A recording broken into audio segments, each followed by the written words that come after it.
Malion herbe pro wa fulba bela jene kata mali kono fo mali koka o ko fe sanga do kuma kono meshitane ke no e auzubillahi minash shaitanir rajim do kuma kono nyala to barga ma no e bismillahir rahmanir rahim o ko fe Malion taw mamulo do de dore o de les devoirs qu'il doit exercer un citoyen pour son pays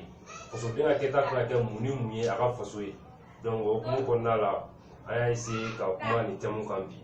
parce que ni ata ga laje mali kono ni no mais mata keme si sarala mami be kaba a don ka fo ale kan fenke foso yi wori ka do mami be fana ka don chena mamba don fana ka fo kan fenke foso yi mais na ta barake wori ka cha donc ango o e baraju ba bana mi na mo furake am mo be changement mi na no yele mai na mo be taranya mi na o sera na ti to shila donc o mun ko na la aya de ne ka fo malen bela jelen ko kale ka droit mais aga devoir mi a to ke tout le monde réclame ses droits mais tout en ignorant l'exercice de ses devoirs. Donc, elle a le droit, mais après, nous avons aucune façon à tout baroque. Donc, vous avez dit que vous avez dit que vous avez dit que vous avez dit que vous avez dit donc, vous avez dit que vous avez dit que vous avez dit que vous avez dit que vous avez dit que vous avez dit que vous avez dit que vous avez dit kage akin na jige mawma mamuru nuru kumaro chere la an kan fenge jamana yi me nu te ka barake nu nyana ndo abara ko donc ko na la ngo kam kuma ni kambi na me na kuma te kuma ko pasi kuma ka dai an te kuma fana ka ko an kuma ko an hakili na hakili laute na me na kuma ka te ni shara ere min fo so din kan min ke jamana yi ka te no o kuma kaundi donc on a quand on prend la constitution du Mali la loi portant des droits et devoirs de la personne humaine et loi mi me no sharakse me no no be aramade kala minke ali minka ke aramade donc on a l'article 22 l'article 1 l'article 22 dit que la défense de la patrie est un devoir pour tout citoyen. Je dis bien la défense de la patrie est un devoir pour tout citoyen.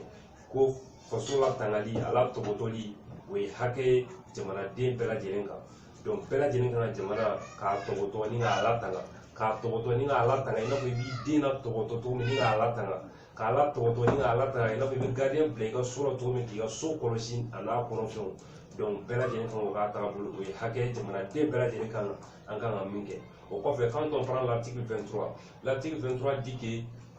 tout citoyen doit œuvrer pour le bien commun. Il doit accomplir toutes ses obligations civiques et notamment s'acquitter de ses contributions fiscales. Donc maintenant, Chara Flalata, article 1 Savanata pour l'adje, on va voir un jamana dembela jeli, un jantou, un barak un jantou fourbafion. Le bien commun a formé au fourbafion. État neta un bela jeli ta infirmier au lieu fourbafion. Quand bela jeli kantoa un jantou là. Fourbafion, oui, oui, Souboula, fourbafion, oui, docteur Souboula, fourbafion, oui, Kalam Souboula, fourbafion, oui, Siraba Bola. Donc, nous devons former un chamon ni un jantou. Ces obligations civiques, nous avons fait des mains baroui, à quand nous barreau feneke, fait des mains baroui, à quand ou barreau feneke. Au fait, c'est une contribution fiscale. Contribution fiscale, c'est doré, un taxi, un impôt, un salaire. Donc, je me dis que la dîner quand vous ça. Donc, vous venez hacker encore un mingue jamana, que vous voulez encore un moulouke jamana. Donc maintenant, au fait, quand on prend l'article 24 aussi, l'article 24 dit que tout citoyen, toute personne habitant le territoire malien a le devoir de respecter en toutes circonstances la Constitution.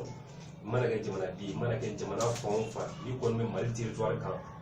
Chara Sumba, au Puyali, ou Wadi, ou Hake Feneka, Fosso Dinka Minke. Donc on a la majorité de pays au Obe Fossoni, la Tanganinga Toboto. Majul lebi bi lobi tanto formation la majul lebi nous ba sale na ka impôt aga fienti na catégorie na buluta normalement majul lebi ni sera suba boya bo yorobi o mama cha donc en la tiena malen bela de ka comportement fale bi no de ka ni ka don ni kan ni mu ne ke na faso yi fala faso certes faso kan fa do keni mais ne fene kan mu na faso yi ni nga wulu ko baraw ke donc o ba ja parce que flar be tan ñoy droit ani te bara flar be tan ñoy ñaari na ko karsa na penja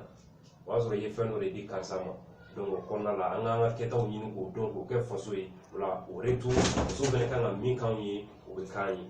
malien de a tete me malien rete content ka fo malien te content fiu ka ko flen garama ci la ñona ni flen garama ci la ñona am wula me fam pega wuci am ta pina jen ke dronga ntirige ntirmuso ne fa ne ba dala ka fo ma pina jen ke dronga ne ye pina jini yere ka parce que dronga nye de tay yo ta fe kari dala ka fo ma fe kari yere de kari a jate mine ka fo ama furba kalanso jone ba fene turu cien jone ba paun cien jone ba anga furba parano a robinet ana courant pour mener pour que c'est l'état qui paye. Qui est l'état? C'est toi l'état, c'est moi l'état, c'est nous tous l'état en bel et jamanaï. Donc il faut faire nous en bel et jamanaï tout là ou toto. Mais malien moto là, nous faisons une grande match là, nous avons un ministre fait vraiment ou des faut faire. Oui, bana du bari bana mina ma frake. Tiens non mieux à ma développer pour le euro fitili mulu jola. Now dimina drame tout de ci.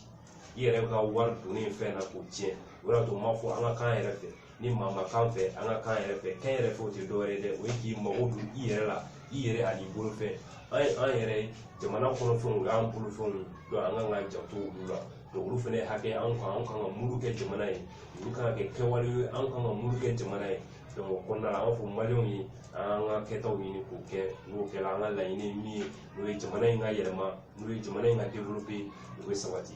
donc c'est quelques mots que j'avais à partager avec vous. Donc les dakunɛ damadɔ de tun bɛ n bolo ka se ka fɔ maliyɛnw ye ka se ka kɛ kalanbolo ye ani hakilinajigin maliyɛn bɛɛ lajɛlen ma minnu tun t'a dɔn tiɲɛ na an kan ka fɛn kɛ jamana in ye u k'a dɔn tiɲɛ na u fɛnɛ ni fɛn kɛli ka kan jamana in ye minnu fɛnɛ b'a dɔn ni fɛn kɛli ka kan jamana ye n'u ɲinɛ don a baaraw kɔ wa wuli k'u k'a baaraw kan donc o de tun b'an bolo ka d'aw ma bi assalamu alaikum ala ka faamuyali ko ɲuman d'an bɛɛ lajɛlen ma.